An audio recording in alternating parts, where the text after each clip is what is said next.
The Classic Comics Forum podcast presents issue number 18, Fantastic Four, number 1.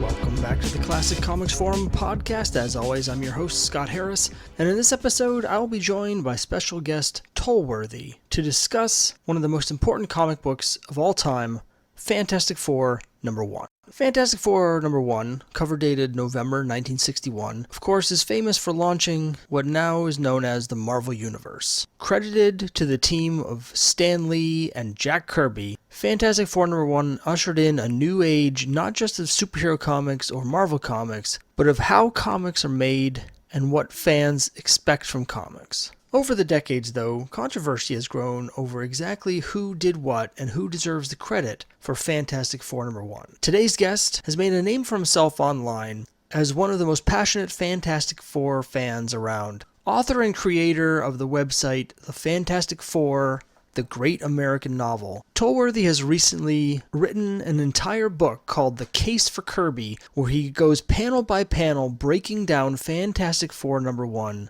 doing a deep dive into the source material and uncovering contextual clues that he believes proves that the Fantastic Four were created by Jack Kirby, were an extension of Kirby's previous work at DC with the Challenges of the Unknown, and that Stan Lee's contributions could charitably be called editing and uncharitably defacing. In this episode, Tolworthy and I will go through Fantastic Four number 1 and his book, The Case for Kirby, and discuss just who contributed what to Fantastic Four number 1, to Fantastic Four as a series in general, to the success of Marvel Comics as a whole, and exactly what credit means and whether or not it even matters who deserves the credit for works like Fantastic Four number 1. So I hope you'll enjoy this deep dive into Marvel lore. Of course, as always, before we get to that, I'll be interviewing Tolworthy about his history as a comic book reader and fan to get a little bit of context on where he's coming from with his viewpoints. So I hope you enjoy that conversation and the conversation that follows about Fantastic Four number 1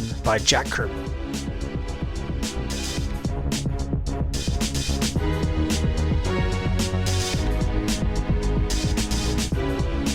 What was the first comic book that you ever read? Probably the best answer is Fantastic Four issue 7, the Planet X one. In that we had this big Marvel annual. So here in Britain, I live in Scotland, so I was living in England then. We have Fantastic Four and so on, all part of these anthologies. And 1972 had a particularly good annual. These are big hardback things, much bigger paper size, really good paper quality. Kind of rough paper, but I think it's just perfect. Kind of like the paper they draw on. Anyway, this one had Spider-Man and various other things that didn't interest me. But at the back, it had this Fantastic Four story. And I must have been about, 1972, I'd have been 4 years old. Yeah, although I would have seen it a bit later. Maybe I read it when I was 6 or something. Anyway, oh man, this is just the best thing ever. I know that a lot of people don't like Fantastic Four 7. And I've heard a lot of people say it's kind of stupid and it's got all these flaws and, that's fighting talk. No, this is one of the most perfect comics ever. The fact that I was 6 years old, of course, there's nothing to do with it. I had tremendously good judgment even back then. And it was just superb. And the last frame, I don't know if you remember the story where they come back on Planet X, they've shrunk the aliens, and they say that the universe is so big that having a different size from everybody else wouldn't matter because you'd never meet anybody else. That just blew my mind. Just the size of the universe. Loved it. So my first issue of Fantastic Four was number 280. So I was coming into it a little bit later.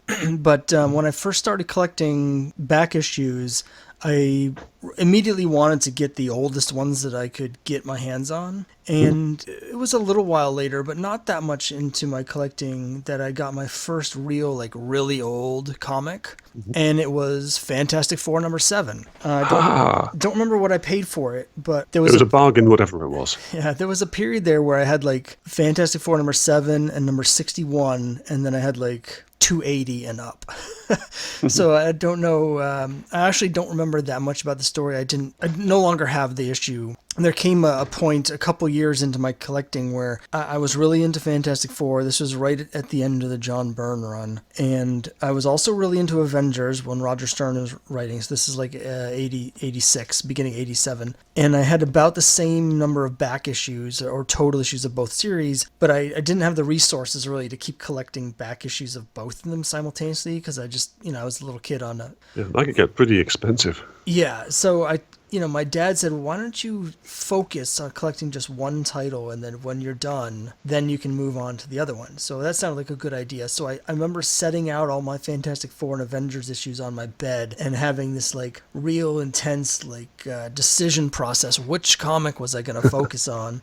Oh. And at the time, the early Fantastic Fours just seemed out of reach. The first issue at that time was worth something incredible, like $1,500.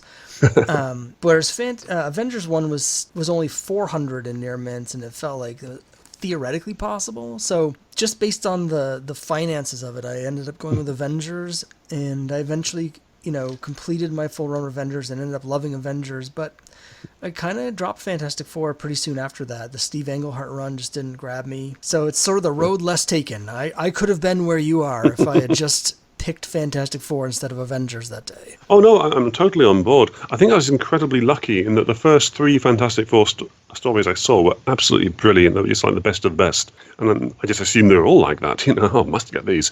And I do totally understand that there have been a lot of, I wouldn't say clunkers, but yeah, some of them are hard to defend. And even the ones that I love, I can see why other people don't love them. So, no, I'm totally on board there. So, other than Fantastic Four #1, if you reread it for this, what was the most recent comic that you've read? That would actually be, I'm working my way through the Monster Bus, issue 1, volume 1, the Jack Kirby's 800 pages of monster stories, just brilliant. And the weird thing was, the most recent one, almost a couple of days ago, I read was Monstro, the Menace from the Murky Depths. And that was just blew me away because it seems to be the missing link, I think. I wish I had known about this before I read the book. The missing link, I think, between the Challengers and the Fantastic Four is just half of each. It's like, you merge them together and this is the story. Can I read you the very first panel? Absolutely. Do you see if you recognise this? Without warning, as suddenly as a thunderclap, Monstro appeared on that fateful day at Seaport in small Iron Curtain Nation, and the world trembled. Does that sound familiar at all? Probably not. Particularly the first line, without warning, as suddenly as a thunderclap. No, okay, it's really hit me because you haven't read the Fantastic Four issue 1 so many times. That's how Fantastic Four 1 starts. Pretty much, not quite word for word. Fantastic Four 1 starts with a sudden fury of a thunderbolt. A flare is shot into the sky over a central city. 3 awesome words take form as if by magic, and a legend is born. 2 exclamation marks. It's the same format, it's the same wording, it's the same start. So much about this story is just like, I'm reading the Fantastic Four. No, I'm reading the Challengers. Now, which one is it? I could go on and on. I mean, the guy looks like Reed Richards. He acts like a cross between Professor Haley and Ace. The central character is basically the Kraken from the last tryout Challengers. It's just, love it. Do you know what issue this appeared in, what comic? Because I'm not familiar with it. Tales of Suspense, number 8, March 1960. There we go. And there's other parts about the writing too. It makes you think, I'm pretty sure that Stan Lee had a lot to do with the first 2 pages. The rest of it, I suspect not, but I don't know. I'm just guessing, I can only go on what I've read. But anyway, it was just loved it. It's all tingly, like, wow. So, what creator do you think is underrated? Right. Well, if it's UK, I'd have to say Ken Reed. But since nobody will have heard of him, I'll say, I don't know, he's underrated. Doug Munch. The Munch? I think it's Mensch, but I'm not Mensch. sure. There we go.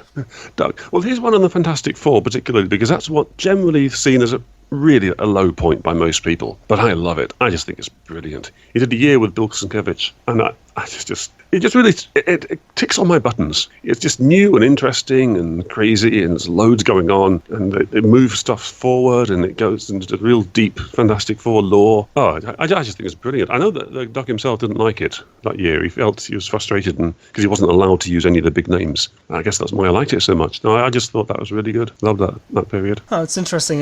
When my first guest on the podcast was Shaxper, and he also answered Doug Mensch because he just loves Doug Mensch, and he's doing like a read-through review on the forums of chronological order of every comic Doug Mensch ever wrote, Mm-hmm.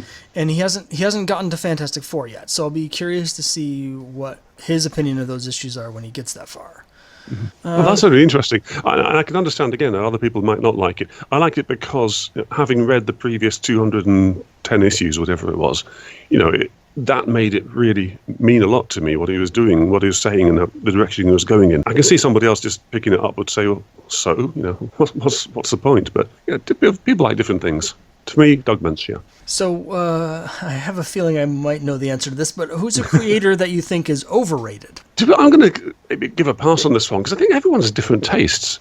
People, plus tastes change. I mean, for example, my favourite artist ever was George Perez, and I still think he's utterly brilliant. But now I wouldn't call him a favourite artist. His tastes change. I wouldn't like to say. I was going to say maybe Byrne, but on the other hand, I think his reputation is about right. I think he's utterly superb in some ways. Other ways, he drives people crazy. Probably like every artist. So I wouldn't like to say anyone is objectively overrated, other than the obvious ones. I wouldn't read them in the first place, so I couldn't really comment on those. Sorry, it's a bit squashy answer. No, that's all right. I would have been perfectly fine if you said Byrne is overrated because I can't stand John Byrne. But I was really into his stuff at the time in the mid-'80s. His Fantastic Four and his Alpha Flight were both coming out when I started reading, and I loved both of them. Not so much anymore. Let's just say. Well, the funny thing is, I reread his Fantastic Four run a couple of years ago, and at the time I was really annoyed at the changes he'd made, and I was ready to tear into it, but I actually really enjoyed it. It's like, okay, I think if there weren't the Fantastic Four, I don't know, it's good comics. I think that particular one, I think he did a good job on it. A lot of reasons I don't like it, but I can't really say he's a bad writer. Not back then. I think he did the job. Good workman. Just other things about what he did drove me crazy. Who's a comic book character that you love? I'd actually say probably Captain Victory, because again, I just read him a couple of years ago and always wanted to see what this character was about, and did what I normally do, go into depth and sort of picking apart every panel. And I really started to feel like I knew this character. He's got real depth there. He's great sense of humour, very thoughtful, really good with his friends. I just really felt like it was a really deep character. I mean, I think I'm reading too much into it. I'm a great believer in the death of the author, that really, once the person's written it, it's what the reader brings to it that makes it what it is. And maybe I'm imagining all this, but I just thought that's the one I'd like to meet and talk to. It's interesting. I haven't read much Captain Victory. I do have some. I was at a comic show a couple of years ago now, and I was going through one of these 50-cent boxes or something, and I found some issues of Captain Victory that were still in the original subscription envelopes. Ooh. That had the person's address and the logo for the publisher on it. So I bought those just because it was kind of a cool, ephemera. I like that sort of stuff. I like comics that are still in the poly bags that when they used to sell them in those 3 comics for $1 sets. Mm-hmm. I love that sort of thing. So I do have some issues of Captain Victory, and I've looked through them, but I haven't really read them too much. These days when I try to get the entire run of a series before I read any of it, and since I'm still missing a couple issues of it, I have them, but I haven't really read them yet because I want to wait till I get all of them. Oh, yeah. And again, as I said before, I can quite understand if other people really don't like it, because everyone brings their own what they're interested in. And the first time I sort of skimmed through each issue, I couldn't really see what there was to it. I could see myself not liking it. But because it was Kirby, and I was really interested in Kirby, I read him again and again and again. And it was only later I started to see just the way he'd sort of smile at certain times, the way he'd react, the way he'd lead people on. I don't know. It felt like I got to know him as a person, but on the first read through, I can see why people wouldn't like it. So who's a character that you don't like? Later Wolverine, Deadpool, the sort of violent, porn star, gritty style, it just doesn't do anything for me. Again, each of those characters, I'm sure there are very well written stories, and I'm sure there are high points, and it depends on the creator and who's writing it and blah, blah, blah. But I tend to be an optimist and sort of an idealist. The more cynical characters don't do anything for me. I'm right with you on that. We have had a lot of people have said some combination of Wolverine, Deadpool, and Punisher. Those seem to be the big three when it comes to characters people don't like. They're characters that are fine for what they are, but almost their popularity has turned them into something that they aren't. And it's resulted in a lot of oversaturation and bad writing as a result. I remember a few years ago working out that Wolverine appeared in, I think it was 17 comics in 1 month. 17 comics in 1 month. That's just... You lost me just there. So if you were stranded on a desert island and you could bring just one comic, a story, a run, a whole series, whatever, what comic would you bring to read? Oh dear. First response was going to be a technical point. If I was stranded on a desert island, I wouldn't have any time to read. I remember this a 1970s reality TV star, before reality TV became a thing here in Britain. He got stranded on an island for a show. He said, it's not like you think, it's awful. He lost like half his body weight. He said, spent the entire day just desperately trying to find food. But anyway, that's just me being. Right. Fantastic Four was the obvious one. But on the other hand, I'd want to take the opportunity to read something I hadn't read before.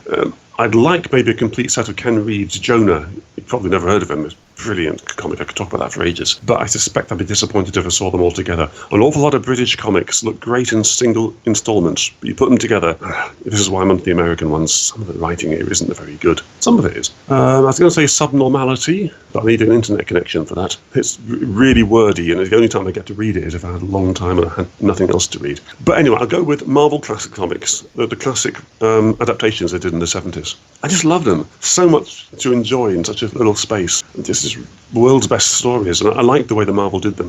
I thought the Classics Illustrated approach is a bit too boring, basically. The Marvel's approach was good. I like those. Love those comics. Oh, that's an interesting choice. Final question. If you could have one dream series, any creator or team, you doing any characters, what would you want to read? Oh, well, I mean, ideally, I'd get a huge truck of money and dump it all on Jack Kirby's front lawn, plus a document that gave him complete ownership and complete rights to do whatever he wanted, and say, look, give me another 5 issues of the Fantastic Four. Finish it off how you would have finished it. Where were you going? What were you going to do? Failing that, again, that's a terrible idea, because I talk too much about these things, think a bit too much about them, I'm sure. Part of me was thinking, I wouldn't really want any living or dead characters because they change so much. Like, for example, if Kirby came back in the Fantastic Four, it would not be anything like he did before, regardless of any question of who created it, because he changed. His 1980s stuff was not the same as his 1960s stuff, which was not the same as his 1940s stuff. So I kind of think, well, there is so much I haven't read as well, so maybe I wouldn't mind.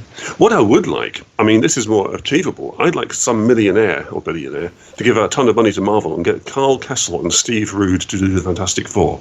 Ideally with George Perez every second month, because I know Steve Rude isn't the fastest artist. I love that. Oh, that would be so good. And that's kind of achievable because they're all alive. Kessel and Rude and Perez on the Fantastic Four. That would be so good. Okay, great. Well, now that we've got the formalities out of the way, I think it's time to dive into Fantastic Four #1. So I'll just go over real quick for our listeners. Anyone who's a longtime comic fan or reader has heard the classic origin story of Marvel Comics that Stan Lee has told dozens and dozens of times, where supposedly there's a couple different elements to it, but basically his publisher Martin Goodman came to him and said, we want to do a superhero book because Justice League is selling. And Stan went back and talked to his wife about it. His wife, Joan, said, because he was ready to quit. He was so tired of doing comics. And Joan said, if you're going to quit anyway, why don't you just this one time do comics the way you want to do them? And because what can they do? If you're going to quit anyway, they can't. If they fire you, so what? You might as well do what you want to do just one time. So he said, okay, and the Fantastic Four was created. That's the story that everyone's been given. Of course, we know now that that's a great story, but whether any of it's true is a matter of debate, and that's what we're about to debate, because you've written a whole book basically dissecting Fantastic Four #1, page by page and panel by panel, to show how the comic and the Marvel Universe really came about. So, how did it come about? How did it come about? Right. Oh, gosh. I'll start off with a caveat. If you challenge me in any of this, I'm likely to cave on everything. Simply because, when I'm doing something, I'm really intense into it, and then later on I sort of step back and get a little bit more sensible, perhaps. And I mean, if you ask me now, I'd say goodness knows, nobody knows. But what I do know, and what I'm absolutely convinced of, is that what we're seeing in Fantastic Four 1 was a seamless, normal Kirby comic. Everything in it was just a one step from what he was doing previously, and so on and so on. There is no break, there's no change, it's no sudden difference. It's a classic Kirby comic, and every element is just a continuous, smooth sort of transition. I don't see it as being anything new. I think people think it's new, and I certainly thought it was new, because we don't tend to read what came before. And that's the message I'd write now. I mean, if I was writing that book again now, 2 months later and older and wiser, I'd simply say, just read the stuff that came before. But anyway, how it happened, I think that the main thing was it was just business as usual almost. There was, I think Kirby did like 9 comics that month. Obviously not everything. Some of the time it was just a cover of something or like a 4-page story. But like 9 comics. He couldn't have spent more than a week on this at most. They were so busy. You know, it was just rattling it off. In hindsight, it was this big deal. But at the time, just another comic. A very good comic, I think so. And it was a #1. Well, here's something actually which I put in the book. I only just discovered this recently. The sales in 1961 are actually going down. Now, as most people know, the comic company was owned by Martin Goodman, and his interest was in the men's magazines and sports magazines and TV listings and everything else he did. Comics are a really small part of it. They'd recently had some crises, and they're basically going to go under. In 1957, he was publishing, I think, 85 comics. Normally, he didn't publish that many, but he was ramping up for various reasons. And then suddenly they lost their distributor. And so Mike Vassalio, who wrote The Secret History of Marvel Comics, I'm getting his name right, he had a chart up on his wall. He showed me a photo of it. He was listing every single comic. He was looking at everything that the company did in tremendous depth. And you have these 85 titles, and suddenly, bang, it all dies. Like 8 titles surviving. It was such a disaster. The company was in a terribly bad way. And then come 1961, the sales were declining again. It was very realistic that they expected the company to go bust or just stop publishing comics. Comics were not making them any money.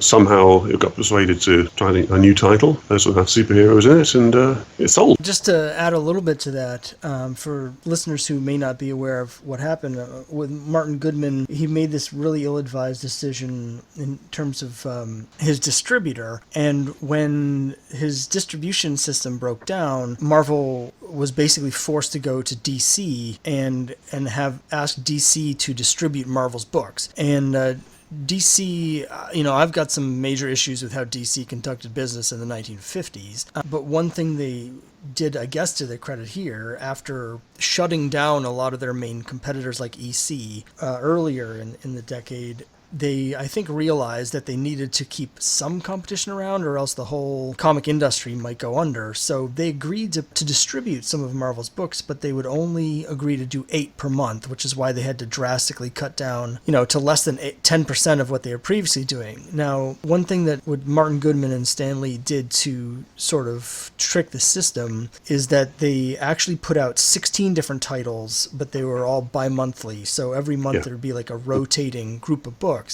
My understanding is that when it came time to put out Fantastic Four #1, they were so unsure about whether or not it was going to work that rather than cancel one of their existing titles, they just snuck in a 9th book. So that month, instead of putting out the normal 8, they just put out 9 and hoped that DC would roll with it, which apparently they did. The basic story is that they were in a bad way. And they managed to get it out, which is great. Yeah, and another thing that you bring up in your book a couple times that's important here is just the history of Kirby himself. In the 50s, he had his own publishing company with Joe Simon, and they had some struggles because of the Comics Code Authority and that whole shenanigans. So he went over to DC for a while, but then he sort of found himself in a feud with DC over a comic strip that he was doing with one of the DC editors and the royalties from that. And so when he was sort of blackballed from DC, he was kind of out of options, and he went back over to Stan Lee at Atlas and happened to walk through the door at just the right time for him and for Marvel, because just earlier that same weekend, he came in on a Monday, and just the previous Friday, their top artist, Joe Manili, had died in a horrible accident where he was hit by a train. And so they were suddenly in need of a big gun, and Kirby walked in the door, this is in 1958, immediately got hired and was doing basically as much work as he could put out, since he was, for all intents and purposes, doing a lot of the load on most of the books. Yeah, exactly. That's the main sort of take-home message I want. If people don't read anything of the book I wrote, that's fine. But what they've got to remember is that Kirby was the big gun. He's sold at least twice. He'd created comics that sold 1 million copies an issue. Not once, twice. 1 million copies an issue, that's a lot of copies. Whereas, a typical Goodman comic was selling 150,000, 180,000, maybe a really good one once 200,000, And whereas a Kirby comic was selling 300,000 plus, occasionally astronomical numbers. This guy was big. His name was on the covers of stuff. He was the big, and to have him just walk in the door when your company is in trouble, wow, there is a God. fantastic. It's amazing. It'd make a great story, a great movie. Well, one thing that I was not as familiar with that I learned a lot from your book about is the connection between the Fantastic Four and, of course, the Challengers of the Unknown. Now, I was familiar with the basic idea that a lot of stuff from Fantastic Four came from Challengers of the Unknown, but I'll be honest, I've only read a couple issues of Challengers, and they were much later issues, not the Kirby ones, and I found them to be insanely boring. So I've never really read any of the early ones. So I was really intrigued and interested to see the stuff that you wrote about where you show the development of the Challenge of the Unknown and how that basically flowed directly into Fantastic Four #1. Yeah, and again, this is just from reading it. I mean, I've no idea what Kirby intended. Well, you got some idea from what he said later. And as I say, I'm a great believer that the death of the author and what they've written, that's the evidence. And I'm also well aware that statistically it is possible to see parallels everywhere, even when there aren't parallels. When someone says, how could that have happened? Well, quite easily, these things do happen. But there's so many parallels. As a reader, I just find it so easy to see the challenges as just the previous issues of the Fantastic Four. I now think of Fantastic Four 1 as Challenges issue 9, because it fits in so neatly. Again, there's a gap in time, but as far as I'm concerned, it's the same characters. And I love that because it answers all these questions, explains so much that wasn't there before. And I'm not necessarily saying this was intended by Kirby. I know he did see the one leading to the other. I don't think he planned it in the way like a modern comic reader would plan. In fact, I know he didn't. But to me, as a reader, Fantastic Four 1 is Challenges 9. For those listeners who aren't familiar with the Challengers, I know you go into your book in some detail about the similarities between the parallels from the characters and how similar each of the members of the Challengers are to each of the members of the Fantastic Four. If you could just go into that a little bit for people who aren't familiar with the Challengers of the Unknown, because these days, Challengers of the Unknown had a comic that ran for a long time. It went for, I think, something like 79 issues, and then it was brought back in the mid-70s for another several issues. So it ran for 85 issues over a period of 16 or 17 years. But nowadays, people don't really know who they were or anything about the characters. Oh, yeah. And my experience of them was very much the same as yours. A few years ago, I bought what I thought was the first showcase. Is it showcase? They're the big, cheap editions the reprints that DC do, like the equivalent of Marvel Essentials. I don't know, I bought what I thought was the first one. I'd accidentally bought the second one by mistake. I just kind of thought it was a bit dull, I thought, oh, is this Kirby? Oh, well, never mind, It turned out I got the wrong one. Because after Kirby left, it was just like Monster of the Month stuff. Every month there was a different monster and they beat him. And okay, fine. But back in the Kirby stuff, I guess also because it's Kirby, I tend to read it more intensely. I'm sort of looking for clues. I'm looking for more detail, reading it slowly. And I just loved it. And I thought, yeah, that makes a lot of sense. I can see these. I care about these people. I'm seeing them having personalities. A lot of people think that Challengers haven't got personalities. And I can see why, again, that they're short stories. There's not an awful lot of space to develop these things. And they're very professional people. They're not going to be sort of fighting amongst each other as much. But yeah, I loved it. Anyway, you asked, how do the Challengers work with Fantastic Four? Well, I just made a list in the end of my book. The main thing is they've got the same origin. If you look at the origin of the Fantastic Four, the origin of the Challengers, it's the same stuff, only it's a plane instead of a spacecraft. They narrowly survive a plane crash. They decide to devote their lives to doing good. It is, of course, four adventurers. They look very similar. The first house ad for the Challengers had a panel with the four characters, which is pretty much identical to the panel with the four characters at the beginning of Fantastic Four issue 1. They've got the same powers. The key issue is Challengers issue 3. Just to make it confusing, there was 4 issues of Showcase before that, where you first meet the Challengers, and then they have 8 issues of their own book in which Kirby was pretty much in charge, and then it wasn't Kirby, and I don't care after that. Anyway, in issue 3, Rocky, one of the Challengers, goes into space in an experimental space capsule and comes back with superpowers. He has the ability to flame on, he can turn invisible, he has great strength, and he can grow to a great size, which isn't quite the same as stretching. Although, as a Fantastic Four nut, I would point out that what Mr. Fantastic actually does is he increases his size. He doesn't actually stretch. He doesn't actually get thin like a rubber band. But that's a technicality that most people couldn't care about, quite rightly so. But yeah, Challengers of the Unknown, issue 3 is the big, smoking gun. It's basically, he's got Fantastic Four powers in the same way the Fantastic Four got them. And I love it too, because it gives you the reason why they got the powers. Anyway, they have the same kind of adventures, the same kind of enemies. They wear the same costumes, the same sort of backgrounds, the same jobs, a lot of the same scenes, everything's the same. They have the same poses, the same headquarters, same locations, they have the same technology. So many of the outstanding images. I mentioned Fantastic Four 7, where they go to Planet X. There's a scene where they're descending, which Kirby's done a few scenes like that. It's descending in an anti-gravity alien world, and there's a scene pretty much identical to that in Challengers. They are fighting between the team members, not as much, but the one where Rocky gains the superpowers, it kind of goes to his head, and there's a bit of fighting there, and he's calmed down by the girl. Yes, I love it. I mean, beyond that, you can look at it and then start to find other parallels, and I fully admit I'm looking for these myself as a reader. You know, I want there to be parallels, and so I'm looking for things someone else could say, oh, well, that's a coincidence. Fine, yeah. But, you know, I read these because I enjoy them. I read these because I want to read stuff into them. I totally understand these things are written very quickly and often are formulaic. But when you've got somebody as good as Kirby, or any very good writer, they reward you. They reward the effort you put into them. And that's my point. A great writer rewards you. You put in the effort in and you're glad you did. You can read it and reread it, and it's just glorious. I could go on and on. They've got the same emotional core, that's the other thing. The same reason for being there in the first place. I reckon that Reed is the same as a character called Ace. I reckon the Thing is Rocky. They're both wrestlers. I think Johnny is Red. I think Sue is June. And so on and so on and so on. I think Professor Haley probably left, and that's where Prince Namon comes in, which is kind of fun. But yeah, it's technicality. So beyond the similarity of the characters and the similarity of their origin, we see in Fantastic Four #1, there's basically you have the introductory section where we meet the characters, then we get their origin, which, as you say, is very similar, even in panel layout, to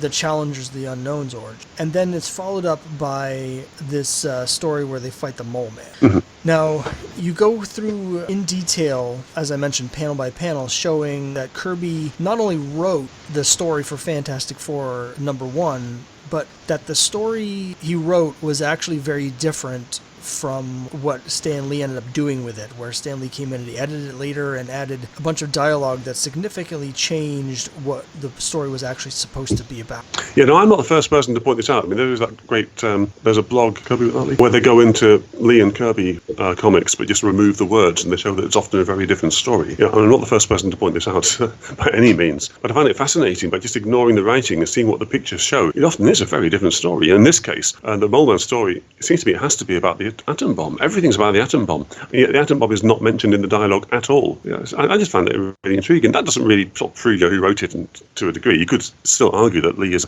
added something richer and better and made it much better than fine, you know. But just from a curiosity point of view, I just find it intriguing. And I do love the way that Kirby writes. Personally, I prefer him. And so I like just trying to get back to the raw Kirby original, if possible. To get into this a little bit more, with the Mole Man part of the story in particular, by looking at the art and taking away Stan Lee's dialogue, we get a very different version of who Mole Man is and what his origin is, his motivations. But you also suggest that in the original version, it may have been Reed Richards, or originally just an unnamed scientist, I guess, with two teenagers who would be Sue and Johnny, and that the Thing was not present at all in the original version of the story. Yeah, I'm fairly sure he can't have been there. Just every time he appears, there's 2 pages where he fights a monster. And those are definitely, I mean, he's central to that. Just the whole style, the art of that, the way that it fits, the story works better without those 2 pages being there. It's like someone's said, okay, we've got to have a Thing there, he's not doing anything. We can't just keep on shoving him in the corner of a picture, because everywhere else he's just really awkwardly drawn in the background somewhere. Like, you know, he wasn't supposed to be there. And so they add these 2 pages, and it's really interesting, and good 2 pages, but without those 2 pages, no, it just doesn't fit. I mean, just look at the last frame of Fantastic Four, where he's the Thing who supposedly that the pilot, you know, isn't piloting the plane, and he's just really awkwardly in the corner. Every time he appears, he doesn't do anything. He's got no reason for being there. It's just a better story if you white out the bits where he is.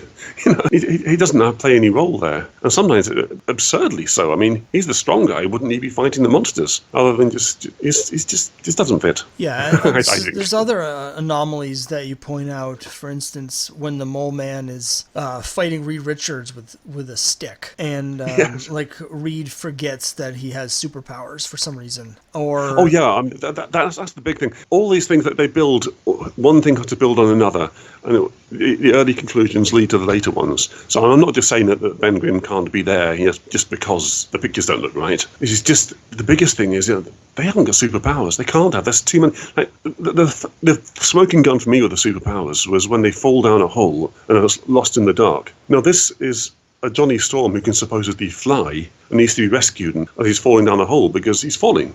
He can fly, and he's lost in the dark. He's called the Human Torch, for goodness sake. How can the Human Torch be lost in the dark? And we've already established that he likes being the Human Torch. He loves doing this. It's not like he's forgotten how to be it, or it doesn't.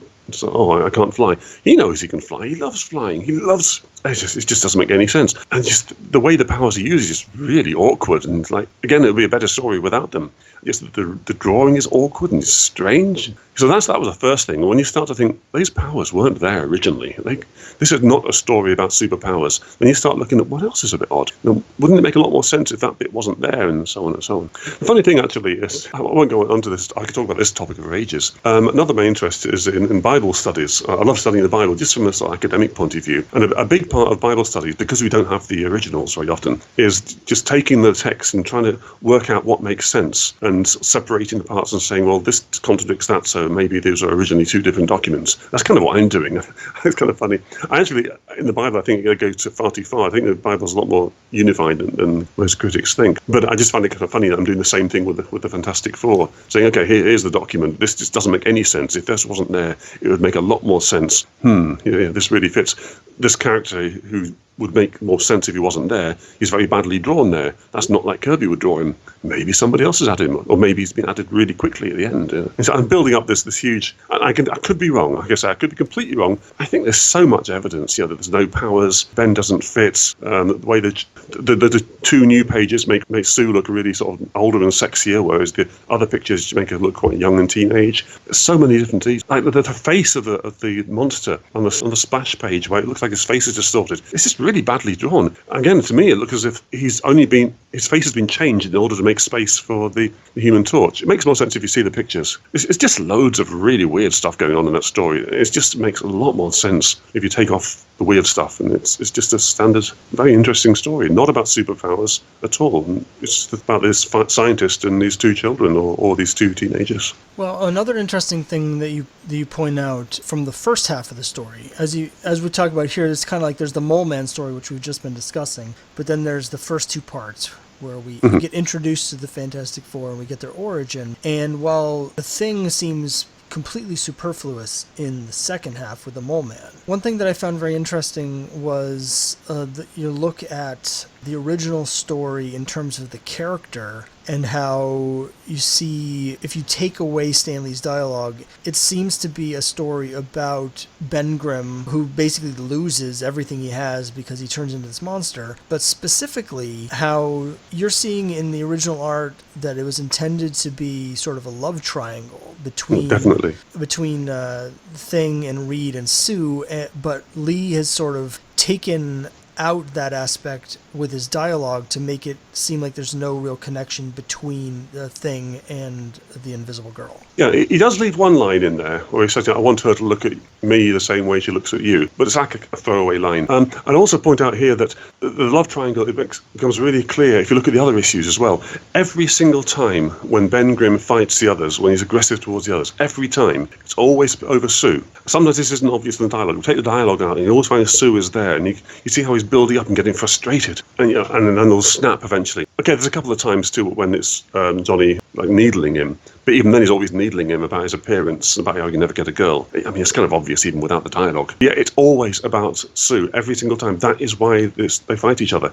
We tend to look back now and think, there was a team which hated each other and they fought together. Kind of, but it was always about Sue. It's always about Ben Grimm losing this girl he adored. Yeah, and then you look at the first issue and it seems to me very clear there. So one of the big things that you talk about is, and here's something we might disagree on, but I feel like you've made a very compelling case in your book, and if you look at the issues without the dialogue, everything you're saying is pretty clear. So I think for me, I'm convinced that this is something that Kirby basically wrote and devised himself, and that Lee came in and edited and added. He pretty significantly edited, rearranging the sequence of the story and having them add in the Thing, for instance, and he changed a lot of the context of everything with his with his dialogue. I know that you contend that basically the original story that Kirby was writing seems to be a much more adult and mature story. It's about fears, adult fears of relationship fears, and also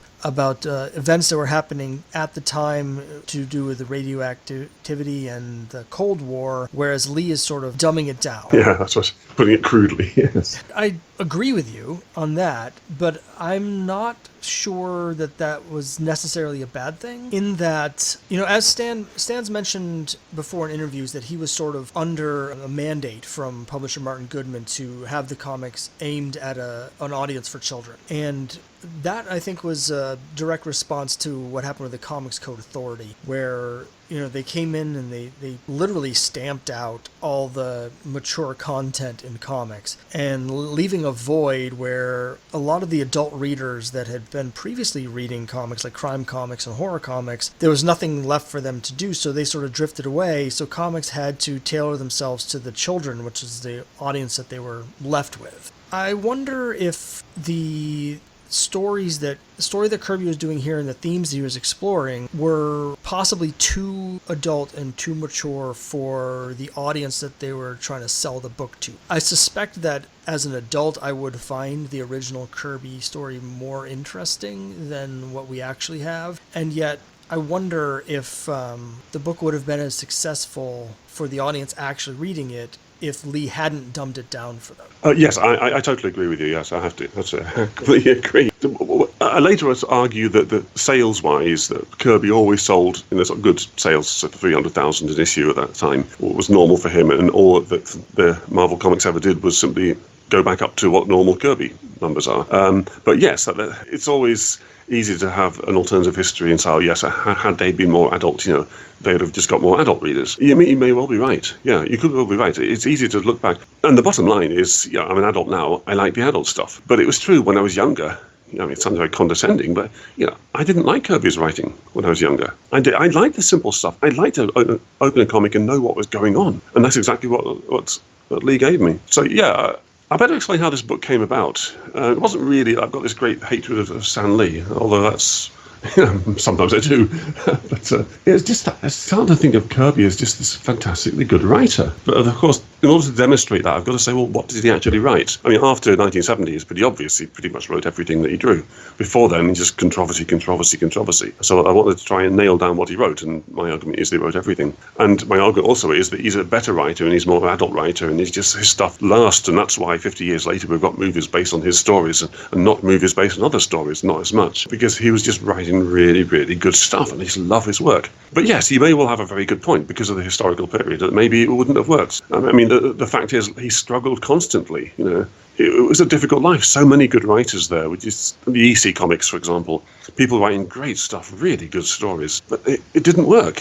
For whatever reason, whatever unjust, unfair, this universe is just really unfair to these people. It didn't work. And Stan Lee's stuff did work, because as you say, the kids were young, and that's what they wanted. And that's what I wanted when I was young. So yeah, you got a good point. So I'm basically going to agree with everything you say. But just come back to the idea, I think Kirby is just a brilliant writer. And the more older I get, the more I love his stuff. And the less interested I am in the other stuff. It just doesn't attract me anymore. But it did when I was younger.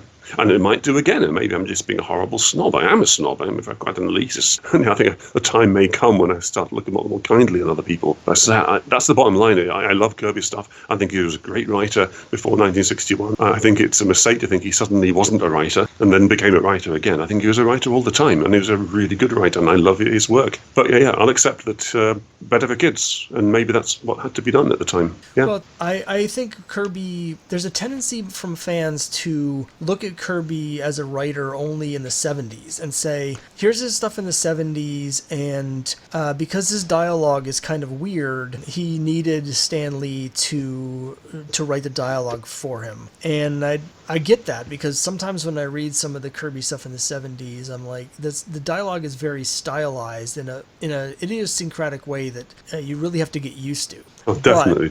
But it's really good stuff. It's a backhanded compliment where they basically say, well, Kirby had all these brilliant ideas, which is true, but it also ignores. It's sort of a way to insult the writing, where you say, oh, these are full of good ideas, but they're also full of good stories. And that's something he doesn't really get a lot of credit for. But as always, when it comes to his work with Stan and at Marvel, it becomes so difficult to figure out, for me, like, just who should get credit for what. Like, because Stan had his finger in every pie as not just the scripter, but also the editor, it becomes very difficult to figure out where credit for his editing should end and credit for the writing should start. Everything is so blended together. Yeah, I agree. I mean, that's one of the great things about reading the Monster Bus. It seems to me, I mean, I may be kidding myself, and I know there are people who know a lot more about this than I do. It just seems you can see how it worked, how the editing became more and more. I mean, again, I go back to the story of Monstro. The first 2 pages, the dialogue to me looks like it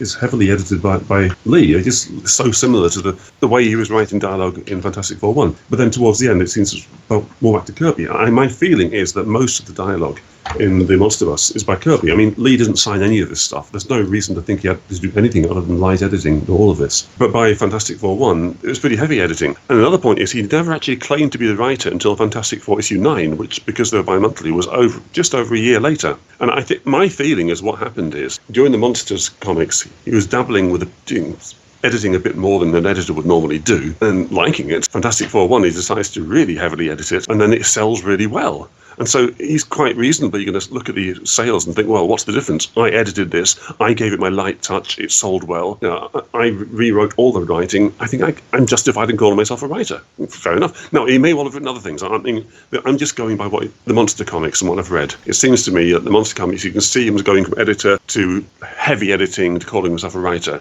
and sort of feeling quite justified in doing so. It may well be that he was writing tons of stuff as well elsewhere. Again, I don't really have the expertise to say. I haven't read the war comics and the romance comics and the kids comics and so on. I don't know, but just that's how it seems to me. Well, I don't necessarily think you're wrong. It's interesting. I was going to say, we touched on this a little bit earlier, but part of Stan's story that he always tells is that his wife convinced him to try doing what he really wants to do. It's interesting that Stan Lee it was originally a pen name. Of course, his birth name was Stanley Lieber, and he always said that he used Stan Lee as his pen name in comics because he wanted to save his real name for when he did important real writing. He wanted to write novels. He wanted to write for television and for movies. And so Stan Lee was just the pseudonym he used to protect himself. So when he went into serious writing, he wouldn't have the stigma of being a comic book writer.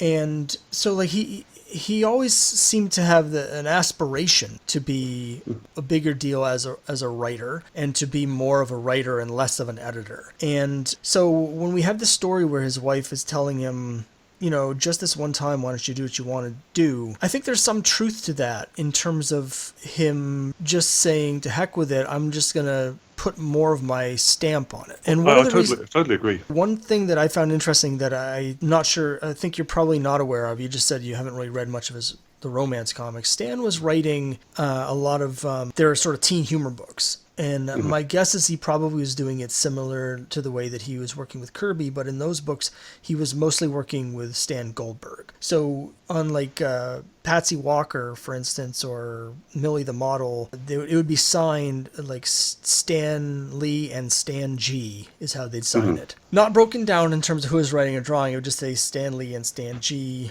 or Stan and Stan, it would sometimes say. And I happen to have a couple issues right before and after Fantastic Four #1. Patsy Walker #99 came out with a cover date of December 1961, so it was 1 month after Fantastic Four #1. And if you look at that issue compared to the couple issues previous, like 97 and 98, to me there is a difference in the writing style. Previous issues are more sort of cookie cutter, like Archie pastiches. You know, it's basically like just formula stuff. Issue 99, the issue after Fantastic Four #1 came out, has this ridiculously crazy story where Nikita Khrushchev visits the hometown of Patsy Walker and her friends and is so impressed and terrified by these teenage Americans that he flees back to the Soviet Union with his tail tucked between his legs, intent on like starting this new program of like teen activism, because he's so afraid that America's youth are going to destroy the Soviet Union.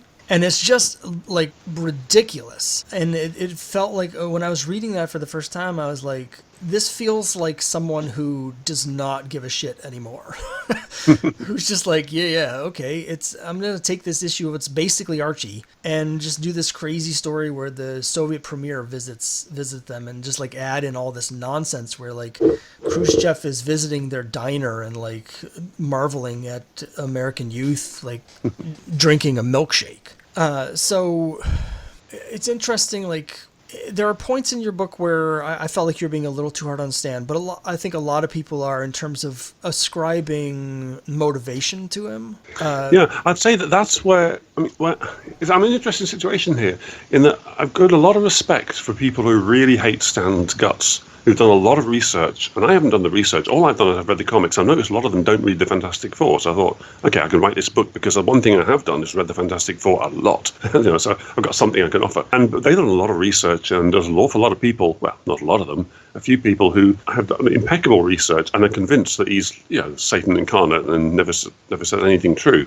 My feeling is slightly different. It comes from my dad. My dad's a great sort of believer in people, and it always looked for the good in people. And so I tend to think that people generally do tell the truth, at least from their point of view. And there's so much interpretation and so on and so on. So I tend to think I agree. If he said it, it's probably true. I think there's enough things he said which have been embellished over the years that it wouldn't, just because he said it doesn't mean it's true. But I think in general, people who are with him tend to like him. So I disagree with a lot of the people I rely on for information, who tend to think of him as just Stan Lie, basically. I tend to think he probably was something to it. For example, I think the scripts, the synopsis to issue 1, is probably genuine. I think it was written about the time it's claimed to be, whereas a lot of people who criticise Lee think it was a forgery from years later. I don't think that. But at the end of the day, it's opinions.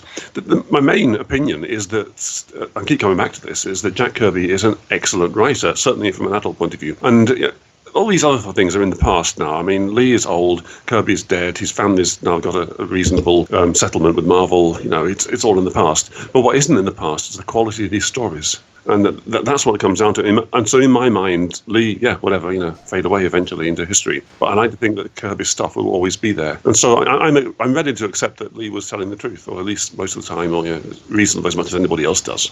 Yeah, I'm willing to accept that personally. Finally, I just want to talk about Kirby's contributions to Fantastic Four as a whole. Your book was mostly about Fantastic Four #1 specifically, but you do touch on sort of the evolution of the series. And I'm curious about the whole overall arc of Jack's contributions, because there's the fertile period in the middle of their run together where that most people consider to be one of the, if not the best and most creative runs in the history of comics, where they created Jack created, depending on how you look at it, all of these amazing new characters. And then about the time that he started really getting into money and credit disputes with Stan, all of that kind of went away because he stopped introducing his new ideas and started saving them for himself. Yeah, this is actually probably the biggest single thing that made me start thinking maybe Kirby did this all himself. Because it seemed to me that when Stan Lee got too busy to get involved, sort of by 1965, 66, when Lee was doing less, that's when he got to his best. I was like, wow, how does that work out? But again, I don't want this to be an attack on Lee. I mean, there's plenty of opportunities to attack him, and I was feeling pretty angry towards him when I wrote the book. And there's a lot of reasons. It's very easy to create a scenario where Lee is the devil himself. So I'll let people make their own decision. But yeah, anyway, in terms of answering your question, the way it works, as far as I can see, the first 10 issues are a block, because I forget the name of the guy who did some interviews with Kirby and wrote a book about it. Unfortunately, didn't actually transcribe the interviews, but he's got a lot of information which can only have come from Kirby's interviews that he gave to this guy. And he mentioned there that they planned out the first 10 issues before Fantastic Four was ever published, although I think they changed 9 and 10. Anyway, so certainly issues 1 to 8 are like a block, but I think that is where Kirby was wanting to go. It's kind of dark, there's a lot of infighting, it's very much about alienation. I think then you have a second period when Lee took a lot more interest and became a lot lighter and more not family friendly, but they liked each other. They sort of sitting down, and it was a family story, very sort of light and fluffy from sort of 10 to 25, 30-ish.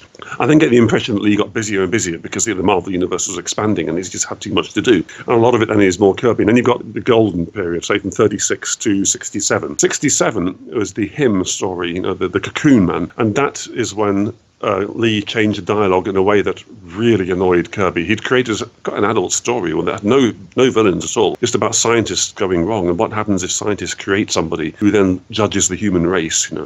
Brilliant idea. And Lee just turned it into good guys versus bad guys, and that was the point, I think, where Kirby, just the last straw, he decided to hold back. So from 67, you don't get really any new characters apart from one I think he'd already kind of planned anyway, is Franklin, and with Franklin of course comes Annihilus, and I suppose you got Agatha Harkness as well. That was it. Basically, from 67 to the end. I wouldn't say he's phoning it in, but as you say, the best new ideas are getting held back for New Gods. So basically, I'd say issues 1 to 8, issues 8 to 36, 36 to 67, 67 to 102. That's how I see it. And you also point out in the book that once Kirby left, and Lee was writing it himself, without Kirby, the stories quickly became pretty repetitive. Every single one of those stories is a Kirby story. Now, again, I understand totally I'm drawing parallels here. You could say, oh, well, this is different in some key way, and fair enough, you can argue about that. It just seems really interesting to me that every one of them can be traced back to a Kirby story. And what really interested me was, apart from the first one, issue 105,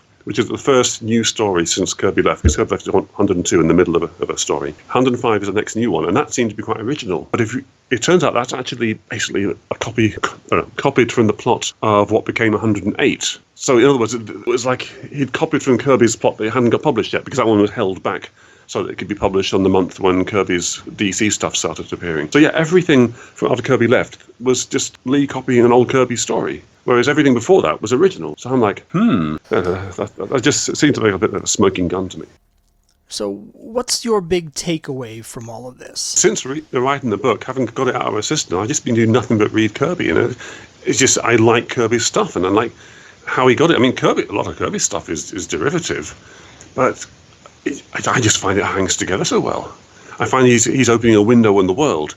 And rather than see it as a case of copying or not copying, I'm seeing it as a case of, I think has wonderful quotes where he said, other writers contrive, I conceive. And that's how I see it. I think of someone like Alan Moore, for example, superb writer, probably in some ways the best comic writer we've got. And yet so contrived. He'll contrive things to the last detail. Everything is thought out. Everything's constructed. It's created every little detail of this fake world. But it's all so contrived. And eventually you get to the end of the fake world and it is all fake, and that's it. Whereas to me, what Kirby is doing is just different, completely different from other writers. He was conceiving, like you said, putting ideas together, but he's putting real ideas together. He was like opening a window in the world, saying, okay, here's this real thing, radiation, for example. Here's this other real thing, space travel. Put them together. What could happen? They'll put them together, they'll conceive a baby, they'll conceive. And what is that baby going to look like? And he's giving us alternate futures. That's why I'm doing this blog at the moment. No one's reading it, and I never get any readers. That's fine.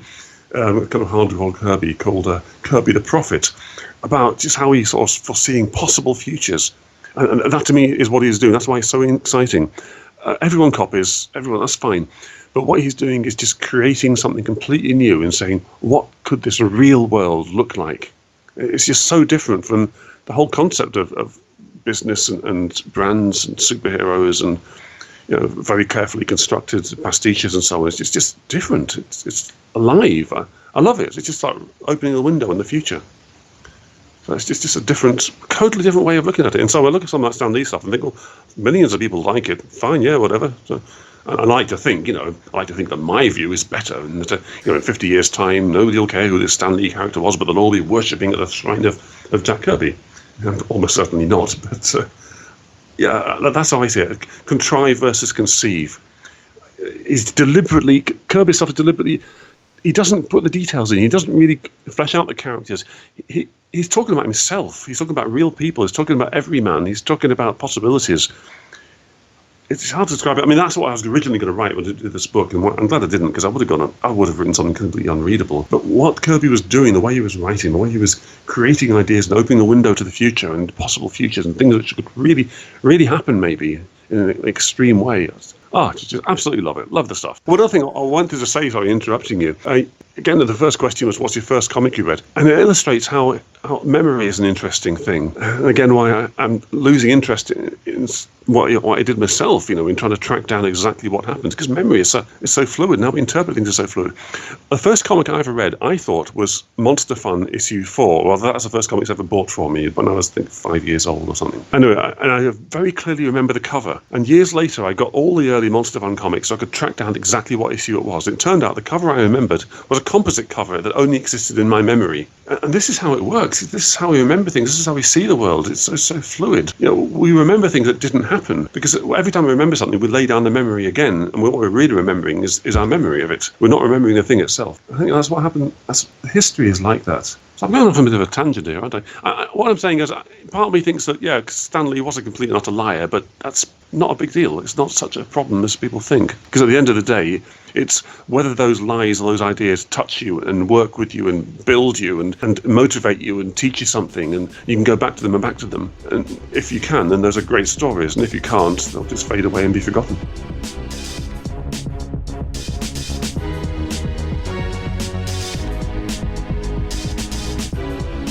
That's it for this episode of the Classic Comics Forum podcast. Once again, I'd like to thank my guest Tolworthy, and I do have a few things I want to share. If anyone wants to read Tolworthy's book, The Case for Kirby, which we've discussed in detail in this episode, you can do that online by going to zaksite.com/Great American Novel. That's ZAK-site.com/Great-American-Novel. That's Tolworthy's Fantastic Four site. There's a whole bunch of stuff there that you can get into, including The Case for Kirby. In addition, Tolworthy wanted me to mention to everyone that's not familiar with it to go to comicbookplus.com in order to read all sorts of vintage and classic public domain comic books. It's completely free and completely legal, and there's a lot of great Kirby stuff from the 40s and 50s there that you can read in its original form. And as always, you're welcome to visit us online at classiccomics.org to join in the conversation about this episode, about any other episode, and just about comics in general. Thanks again, and I hope you'll join us next time for the next episode of Classic Comics Forum Podcast.